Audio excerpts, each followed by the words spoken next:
Hi everybody! Tonight I'm going to read you another Captain Flynn story. This one is called Captain Flynn and the Missing Treasure. Now remember, I don't know if you remember, the last Captain Flynn story, Captain Flynn met some pirate dinosaurs. Let's see what happens in this one.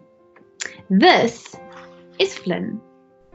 Flynn loves dinosaurs.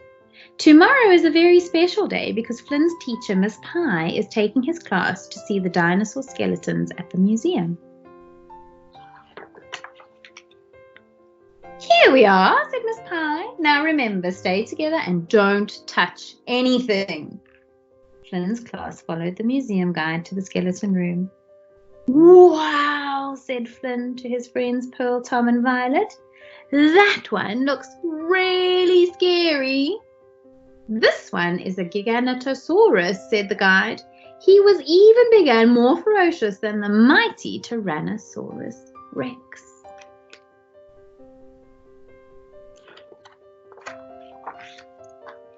In the next room, there was a big glass case, and it was completely empty. It used to hold the treasure of the famous pirate, Captain Rufus Rumblebelly, explained the guide, but it was stolen last night.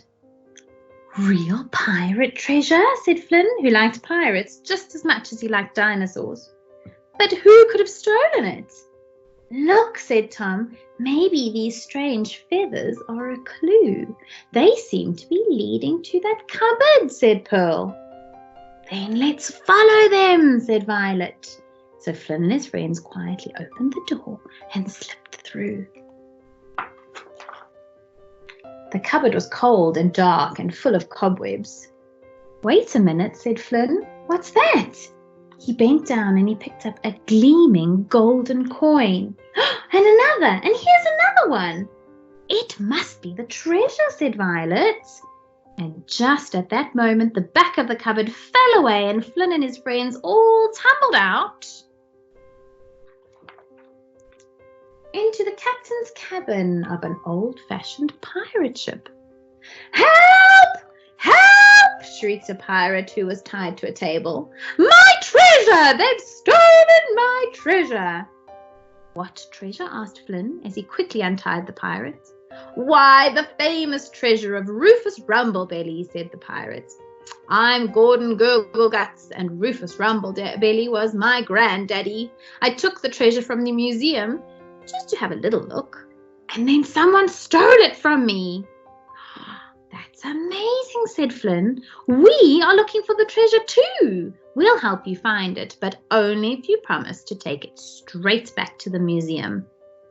All right, said Gurgleguts, I promise. But who stole it? Asked Flynn. I don't know, said Gurgleguts, but I did hear a strange song as they sailed away. It went, yo-ho-ho, yo-ho-ho, Bag of Bones Island, here we go. Well, then that's where we will go, said Flynn, to Bag of Bones Island. Come on, everybody. Aye, aye, said Gurgleguts, and why don't you be our captain? Here, you take my hat. So Captain Flynn took the helm and they swiftly set sail for Bag of Bones Island. Island ahoy! Shouted Captain Violet from the crow's nest. Follow me, everyone, said Captain Flynn. There's thick jungle ahead and we don't want anyone to get lost. Gurgleguts, Gurgleguts, where are you? Wait, said Pirate Pearl. What's that noise? Oh no, so look, already they've just gone into the jungle and Gurgleguts has gone missing. But now they've heard a noise. In front of them was a clearing. Captain Flynn peered into it and he shuddered. Pirates, he said. But they're not just ordinary pirates. They're pirate dinosaurs. And he was right. There was a pirate Diplodocus, a pirate Stegosaurus, a pirate Triceratops, and a great big pirate Tyrannosaurus Rex. Beside the pirate dinosaurs was a huge pile of gleaming treasure, and next to the treasure, tied up from head to foot, was Gurgleguts. The pirate dinosaurs were singing a terrible song. We've stolen all the treasure, we'll use it at our leisure, and won't it be a pleasure for us to live like kings? And don't think we've forgotten that this pirate's rather rotten, so let's barbecue his bottom with some spicy chicken wings. Oh, they're gonna eat gurgle guts. Uh-oh. Stop, yelled Captain Flynn. Untie my friend immediately. Oh, we couldn't possibly do that, said the Tyrannosaurus Rex, squeezing a huge dollop of tomato ketchup onto Gurgle Guts' head. Because we're going to eat him up. Well then, you slimy seafaring sausages, called Captain Flynn, drawing out his cutlass. You nasty noodle-brained nincompoop, you dirty dastardly dunderheads, you are going to have to eat me first. Attack! Slash, swoosh, crash.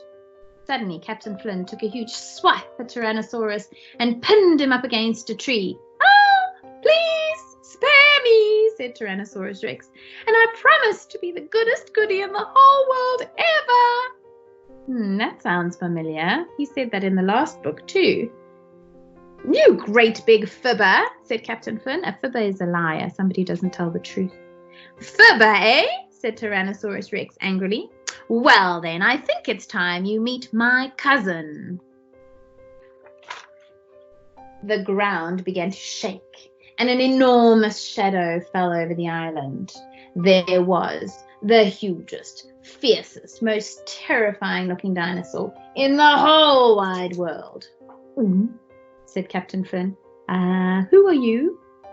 I'm Giganotosaurus, roared the dinosaur, and I'm so big and tough and scary that nothing in the whole world frightens me. Sorry, let me quickly let my doggy off the chair. He wants to come down. Where? Okay. There we go. Then, suddenly,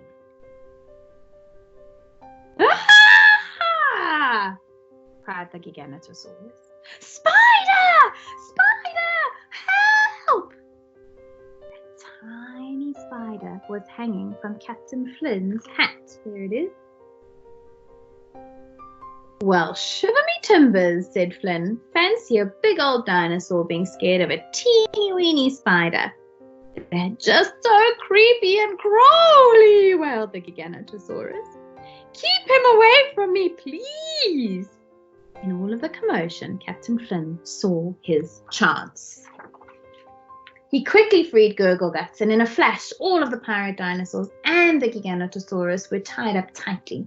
Then Captain Flynn picked up the treasure. Quick, gang, he said, let's get back to the ship. It's time to go home. And off they sailed.